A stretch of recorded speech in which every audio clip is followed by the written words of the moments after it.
নমস্কাৰ oil India লিমিটেডত পুনৰ চাকৰি ভেকেঞ্চি খালী হৈছে কি কিনো চাকৰি হয় সকলোবিলাক জনাই দিম ভিডিঅ'টো শেষলৈকে চাব চেনেলটো নতুনকৈ ভিজিট কৰিলে ছাবস্ক্ৰাইব কৰিব নাপাহৰিব আৰু জব আপডেটছ পাবলৈ আমাৰ চেনেলটো ছাবস্ক্ৰাইব কৰাৰ লগতে বেল আইকনটো প্ৰেছ কৰি ৰাখিব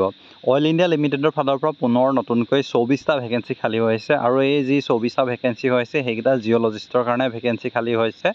য'ত আনৰিজাৰ্ভৰ কাৰণে 10টা ভেকেঞ্চি আছে SCৰ কাৰণে 3টা STৰ 2টা OBC NCLৰ 7টা আৰু EWSৰ কাৰণে 2টা আছে Education qualification যদি চাওঁ তেন্তে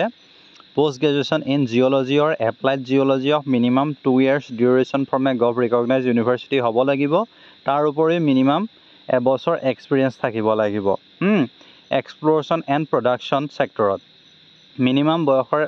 সীমা 24 বছৰ আৰু upper age limit 40 বছৰলৈকে পাৰিব আৰু ইয়াত যেটো দৰমহাটো 70000 টকা পাৰ মান্থ দিয়া হ'ব ইয়াৰ কাৰণে Working interview হবো Oil Human Resource Office 5th floor Oil India Limited Duliajan যেটো হবো 30 তাৰিখে দিনৰ 7 বজাৰ পৰা আৰু ইয়াৰ কাৰণে আপোনালোকে কি কি ডকুমেন্ট লৈ যাব লাগিব সকলোবিলাক ইয়াত দি থোৱা আছে অফিচিয়েল ওয়েবসাইটত গৈ আপুনি চাব পাৰিব বায়োডাটা লাগিব মই আগৰ ভিডিঅ'টো জনাইছোৱে ৰিসেন্ট পাসপোৰ্ট সাইজ ফটোগ্ৰাফ লাগিব ভ্যালিড কাষ্ট সাৰ্টিফিকেট লাগিব সকলোবিলাক লাগিব এপ্লিকেশন ফৰ্ম আৰু এডভাৰটাইজমেন্ট ডিটেইলছ ডেসক্ৰিপচনত পাই যাব সো ইমানে আছিল ধন্যবাদ